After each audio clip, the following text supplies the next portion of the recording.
फरीद खाक न निंदिए खाको जेड न को, फरीद खाक न निंदिए खाको जेड न को। जूंदिया पैरा थले, जूंदिया पैरा थले, मोया ऊपर हो, मोया ऊपर हो, फरीदा मोया ऊपर हो, फरीदा मोया ऊपर हो। ਅਸੀਂ तकरीबन 100-150 साल तो कवाली कर रहे हैं। मेरे दादा परदादा कवाली करते रहे, उस तो बाद मेरे ताया जी। तो मैनू शलोक पढ़न का मेरे ज़हन च ख्याल आया कि इनू एक अलहदा तरीके नाल इनू पढ़ना चाहिए। कवाली च लोगों ने पढ़िया उहदा तरीका होर सी।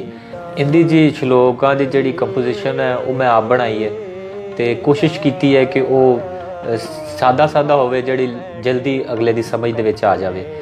तो उस तो इलावा इनकी जिहड़ी तैयारी है वो अपना गुरु ग्रंथ साहब जिहड़ा उन्हां दे विचों जिहड़े शलोक लै गए। फरीदा फरीदा फरीदा जो ते मारन मुक्कियां तिन्हा ना मारी कुम, जो ते मारन मुक्कियां तिन्हा ना मारी कुम।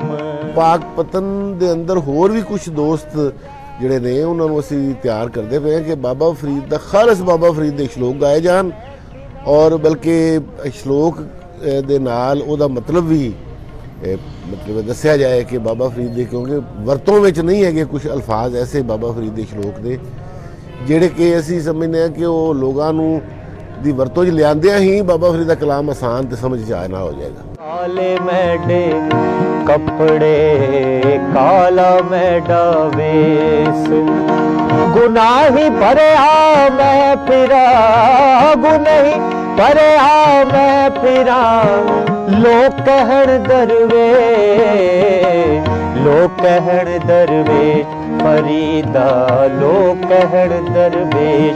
अक्सर मैं प्रोग्राम ते जावां किसी कॉन्फ्रेंस ते या किसी प्रोग्राम ते जिहड़ा शलोक जिथे जाके पढ़ा, तो जिहड़े सिख भरा वो मेरे कोल कुर्सियां छड्ड के थल्ले बह के इन्हां नूं सुणदे ने, हौसला अफजाई करते हैं, इज्जत देंदे ने।